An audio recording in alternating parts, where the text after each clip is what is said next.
Now let's look at the benefits of offering Salah. There are various benefits of offering Salah.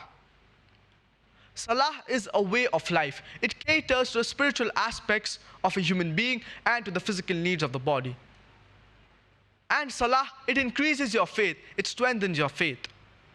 Allah subhanahu wa ta'ala says in the glorious Quran, in Surah Anfal, chapter number 8, verse number 2.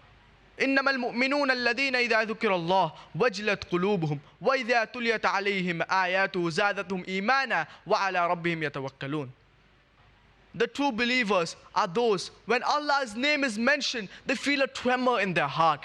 And when His signs are rehearsed, it strengthens their faith. And they put their complete trust in Allah subhanahu wa ta'ala.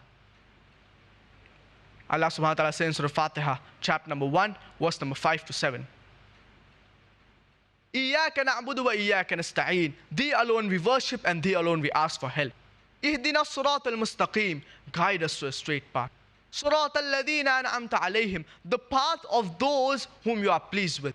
غَيْرِ الْمَغْضُوبِ عَلَيْهِمْ وَلَا الضَّالِّينَ. Not the path of those who deserve your anger, nor of those who have gone astray. So Salah, it teaches us discipline.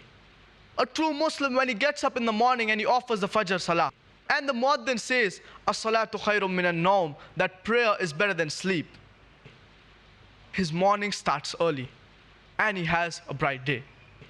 And when he offers different Salah at different intervals of the day, and he ends his day with the Isha prayer before going to sleep.